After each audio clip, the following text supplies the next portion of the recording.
Ladies and gentlemen, we are live from the Isle of Man in the UK. This is John and Mike's MMA Corner. 2nd December, Shamrock FC has got a fight going on in the amateur ranks. We have Derik Scott joining me right now, and he is actually taking on a gentleman in Gaston Marabotto. We'll say Marabotto. You know, my fluent, smooth accent there makes it sound beautiful. But Derik, you've got yourself a fight on Shamrock FC now. Obviously, your amateur career is about learning, it's about growing, it's about developing. Can you tell me about your amateur career so far in yourself? How you feel it's gone, how you feel everything's going, how everything's connecting? Things are going well. I have had the blessing of following right behind my brother, who was the 185-pound champion for Shamrock FC, has now turned pro, is now an undefeated professional fighter. So my amateur career has very much so piggybacked off of his, and all I've tried to do is basically take on as many fights as I needed to progress, because I'm basically trying to draft off of my brother, the former champion and now undefeated professional, and I want to catch up to him. Oh, it's a race. You're gonna be like Eli Manning and Peyton Manning. Is there gonna be like a little in-house competition? Is there? Yeah, there you go. I mean, that'll work. I mean, we've always competed well together, but in a camaraderie fashion. I want to see him succeed just as much as he wants me to succeed. That is the most important thing. I think then, I suppose that helps the pair of you. I imagine his experiences he's passing on to you, his information, and you're just absorbing. You're just being like a sponge right now. How does it go when you train together? You know, are you quite? Do you constructively break down each other when you're training together to help each other improve?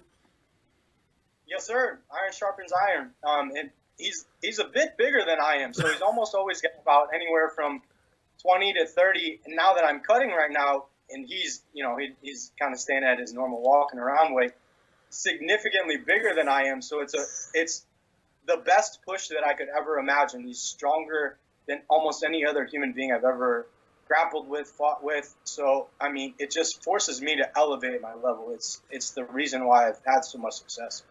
Yeah, I've noticed that when I train with some lads across back here, because they fight maybe 135, 145, and I walk around 210. Let's say 210 to be nice.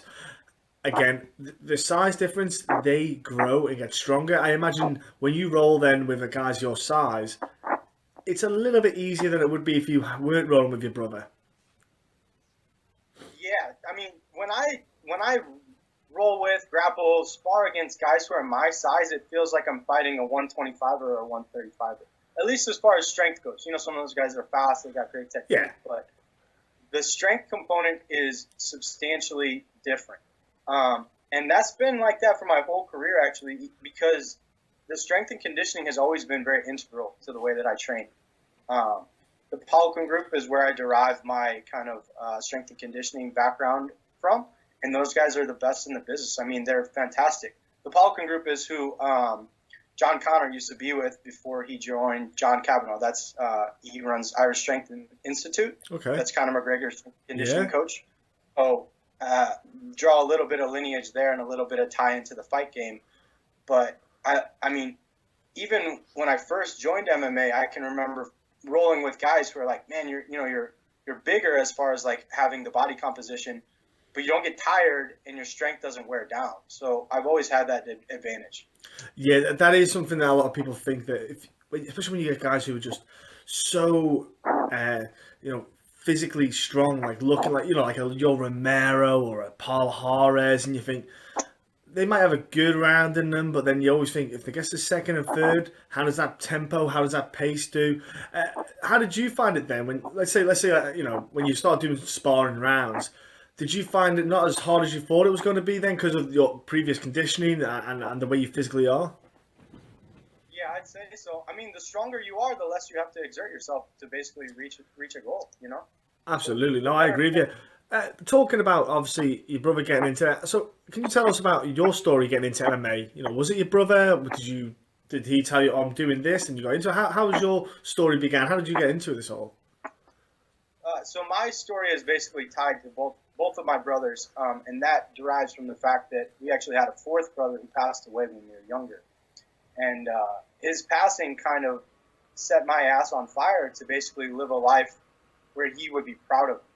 So I look at the things that my brothers have done, and I knew that mixed martial arts was something that I always was like, oh, maybe I could do that, maybe I could do that. But I went to law school, I became a lawyer, and then when I became an attorney, I had to find something that was, a hobby.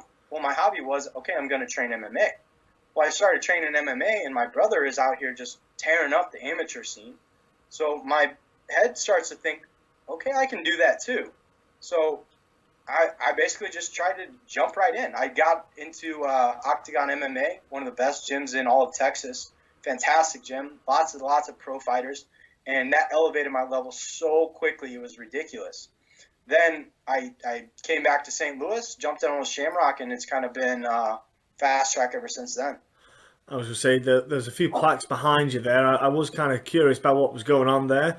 So you're a smarty pants, are you? That's basically what you're saying. You got the brains. Oh my word! The thing was, I suppose you did the right thing. It's like NFL. A lot of people in the UK don't quite get what the NFL is and how it works. And I love it because the fact that the guys are in college and they're making sure they're getting an education, they have to get the grades, etc. to succeed. And so at least if they go into the NFL first season, you blow out an ACL or something, that's your career done. You have a career because you've got that kind of education. You did the same thing, I suppose, as well, in the sense that you went and got your degree, and then MMA's came about. So if MMA were to go away, say next week, next year, whenever, because you maybe have an injury, you've got that backup, and that's a big factor. I think a lot of people don't realize, because the MMA game, yeah, Conor McGregor is making a killing, but there's not 50 Conor McGregors. There's only one. There's only one guy making that money. Not everyone else. So it's a sport where you have to really supposed to have that plan B and have that kind of ready for you. Oh, absolutely. And for me, I don't have to fight. I fight because my soul is on fire and it says you have to compete. Everything inside me says compete. It says compete every single day. And so that's why I fight. I mean, my soul is attracted to it. I have to do it. I suppose then, with being an attorney, are you quite into the analysis of fights? Do you like to break stuff down then? Because I imagine you do a lot of work, a lot of hours put into your job. I suppose, is that something yourself you're starting to find you like to break stuff down? Do you like to watch footage, not just necessarily of anyone in general, but is that something you're into? Yeah, I tell people this all the time. They view fighting and MMA as almost like a brutal or an aggressive thing. And for me, I always describe it as physical chess. That's what it always feels like. Yeah. Whatever position you're in, you have certain specific attacks. You have to weigh the cost-benefit analysis, make your move. Once you move, your opponent reacts. Same thing as chess. You're always thinking, moving, reacting, trying to prospectively anticipate what your opponent is going to do. I love that. Love it. Yeah, I mean, that's how I describe it as well, actually, over here back home. If I have to break it down, is actually what I say. I talk about chess to people. Okay, so your opponent, have you researched him? Have you looked into Gaston at all? Do you know much about him? I know a little bit about him. I know he's got some a bit of K1 experience. Seems like he's got more K1 fights than he's got MMA fights. I've seen a couple of MMA fights. Saw one that ended pretty quickly in a little bit of a guillotine. He just fought like 2 weeks ago on a K1 fight, so I got to watch that fight. He lost via unanimous decision, but I mean, those K1 rounds are pretty quick, so yeah, you can only derive so much. But yeah, I've seen it. He's broken down. Yeah, I saw that one, the guillotine one, where the guy didn't necessarily tap out, but Gaston let go of it, and the guy just it looked like he was out. Yeah, kind of almost like a Machida, kind of John Jones style. With that K1, obviously, yeah, I was going to say I looked at that side of him. Does that then change a game plan for you? Are you a game plan kind of person, or are you just free flowing? Do you react to their action? Do you like to just try and press your game? What kind of style of fighter do you like to be? I've got an idea, but with all things, take what's given, right? Yeah. Always take what's given. So there's no real quote unquote game plan. I'm not trying to do anything specifically. I'm going to take whatever my opponent gives me. So this is happening on the 2nd of December. So that'll be in the end of year kind of fight. 2017. Are you looking to how much more experience are you looking to try and build up in the amateurs before you feel kind of, I say ready, but feel mentally at that stage where you think, I'm going to give the pros a crack? I haven't been shy about this. I'm chasing my brother. My brother's a professional. I want to follow him. I want to do what he's done. So I haven't been shy about that. He won the amateur belt and then went pro, and that's kind of like what I'm trying to do. Oh, nice. Okay, good. You've got a pathway. You want that belt first, and then you can move yourself on to big things. And the thing is, Shamrock FC as well, the promotion, they'll back you up in this way. You know, Jesse will, he'll support you in that sense when you want to transition to professional ranks. He will book you in. He'll sort you out in that way. Because I know Jesse had him on a few times. He's a great guy, and he definitely looks after fighters. You know, he'll give you the right matchups for the right stage of your career, even in the amateur ranks. He'll give you a guy who's maybe a good striker, like a K1 guy, or he'll give you someone who's a good grappler. You know, to give you a bit of a mixture in your career, so you get a bit of everything to prep you for the pro ranks.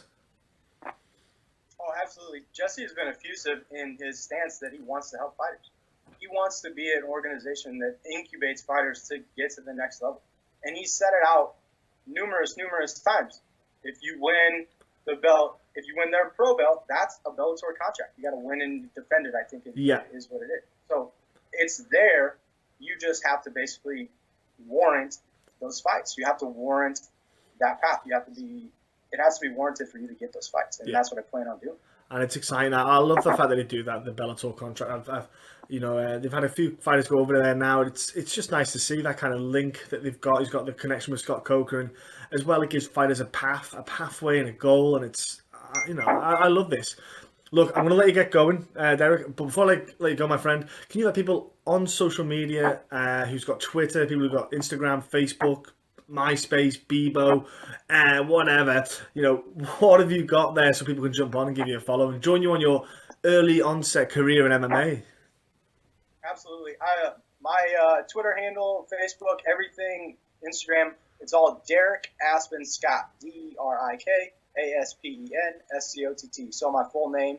And then you can also follow our health and fitness company, Scott Health and Fitness. That's on everything too, all across the board.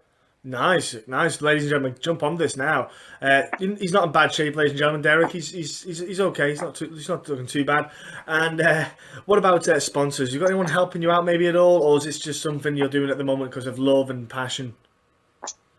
No, always got a team behind me. So we've got Jumper Threads, who sponsors all our T-shirts. We've got JD's Gym. They help everything. They're basically like family to us. High Energy Performance. We've got Next Generation Wellness, and then Natural Machine Nutrition. And then our company does a lot of sponsoring of myself and my brothers too, Scott Health and Fitness. So I got a whole team behind me. Wicked stuff, man. And last but not least, then obviously you give you coaches, training partners, people like that. Also, tell people where your gym is exactly in Texas, so so people can, if they're in the area and they would like to train, not just to compete, just keep fitness. Get going. I'm in St. Louis now, so we're at 3542 Lime Ferry Road in St. Louis, Missouri. There you go. Nice. People jump in there. And look, Derik, thank you so much for your time. I want you to have a great fight at Shamrock FC. I know Jesse puts on a good show. I know he looks after the fighters. All I do is get people praising whenever I'm off air. So there's no lies here, people. You're going to be on for a good fight against Gaston. You've got yourself someone to test you is what you need to progress. So again, enjoy your weekend and thank you, sir. Thank you, John. I appreciate it.